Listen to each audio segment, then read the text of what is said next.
Welcome to our daily life practice for day 5 of class 1 of our mindfulness course. We've already kind of warmed up with our formal practice, using our breath as an anchor and being aware of whatever comes in to our consciousness. So similarly, we'll go through the day today, being aware of whatever we're doing, being aware of thoughts that come in, being aware of feelings we have, sensations we have, those simple activities like brushing our teeth, walking, eating. But we'll put a special focus on the more complicated activities that we do, where there's maybe more than one simple thing going on at the same time. Maybe things are moving kind of quickly. Things like having a conversation with another person. Maybe filling out a form or doing some other kind of office work. A creative endeavor like making music or listening to music, making a video or watching a film. Sometimes we consider cooking a meal as a pretty simple activity, but maybe if we're taking it up a notch and getting into cuisine mode, chef mode, maybe we're using a recipe or making a recipe up and there's a little timing involved. That could be considered one of these activities that we're focusing on today. Maybe whatever kind of activity like that comes up during the day, or maybe we can pick and choose 2 or 3 activities to do if we don't have a lot of things planned already, and really focus in on performing those activities really mindfully, which means bringing our mind back to being aware of whatever we're doing. And also, when we get distracted, being aware of that and just gently coming back. I can give a few examples. Of course, I'm a musician, so playing music is a pretty complicated activity. Another activity like this would be playing a sport, and in a way it's kind of similar because things can move really fast, and you almost have to stay in the moment to do it with any level of quality. You play the chord, you play the note, it's over in a second or a split second. And despite the fact that I've been playing music professionally almost all of my life, engaging in this mindfulness practice has really helped me do music much better.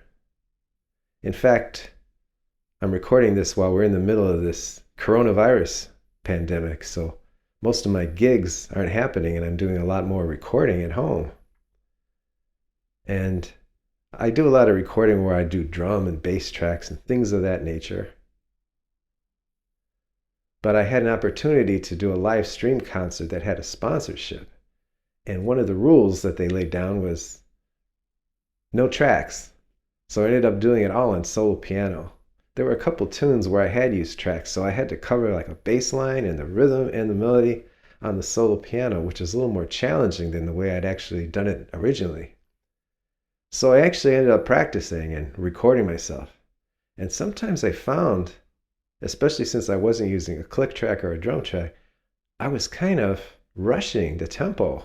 Not so much speeding up, but what we call playing on top of the beat.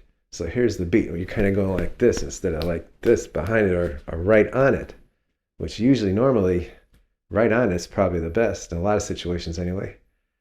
I discovered being more mindful, being more in the moment, I was able to solve that problem.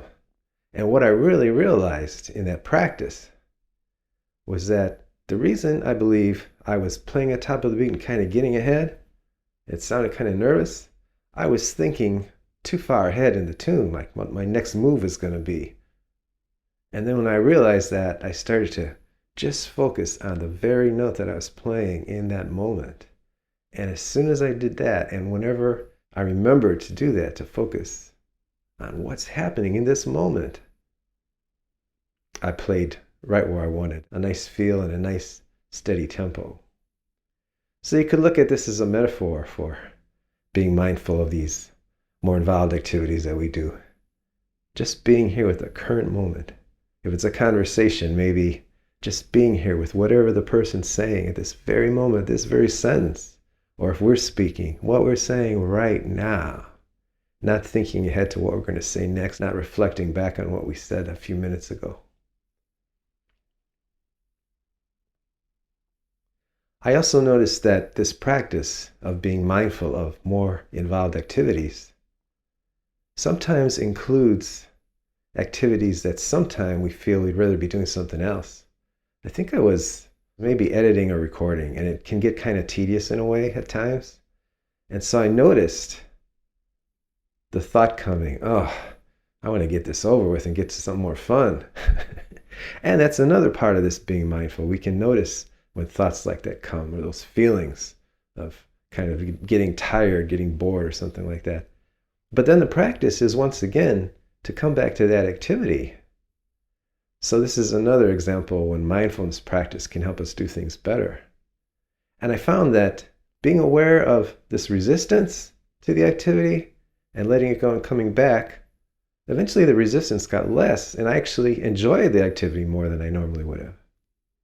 So yet another benefit of this practice. So I encourage you to practice throughout the day today.